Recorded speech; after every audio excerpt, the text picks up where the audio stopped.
All right. So far, if you stuck around with me, you learned how to uproot the root ball. You've learned how to make potting mix and pot your pots. You've learned how to safely divide your individual stalks. And now you're going to learn how I plant them in the pots. All right? When I take my cutting here, or my division, I want to get rid of some of this stuff here. Okay, all of this dead last year's growth. Okay, if there's spent flower stalks, it's safe to pull them off. I don't recommend doing this when your lilies are in full bloom, okay, when they're flowering, because they're putting energy into the flower. All right, if you look, let's see here.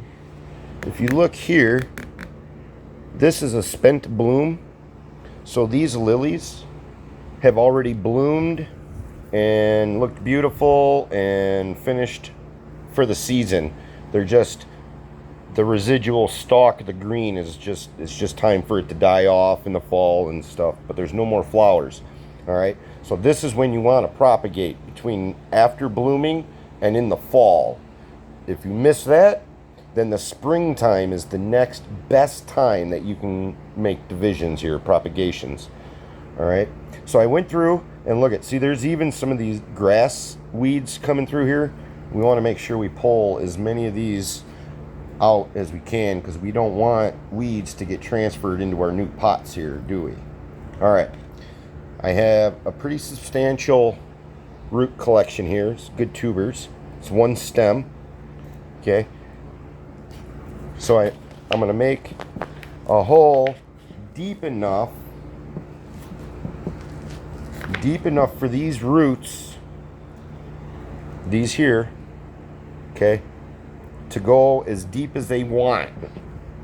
I don't want to cram this in there and start bending and contorting, okay? I want it to rest, and then I want the dirt to nicely, can you all see that, settle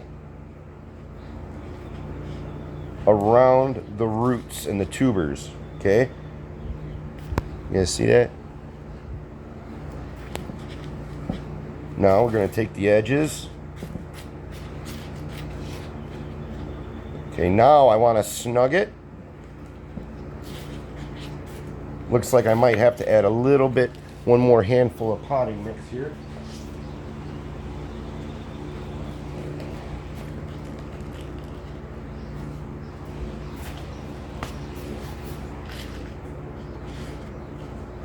And remember, when you're potting, try not to ever fill it up to the brim, because you got to keep in mind, you got to keep room for when you water. All right, if I fill it up to the brim, I'm not going to get any lip to hold water in here, and then you always chance your soil washing up and out of your flower pot. All right, and I don't pack it real heavy. This is just lightly in here. Okay, like you could see how easy that is to move. I don't want it any tighter than that. But that right there is how you pot daylilies up from a propagation division right here. See all these? This was that baby one. All right, I put it next to a full one here. Same thing. See this one got hacked off when I was digging it out, so I put it in with a brother to it.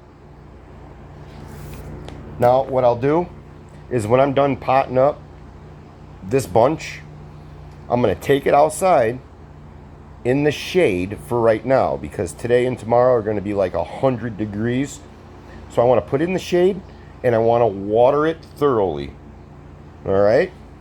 That, my friend, is a full tutorial on how to propagate daylilies safely. All right? I hope you all learned something from it. Happy farming, y'all. Later.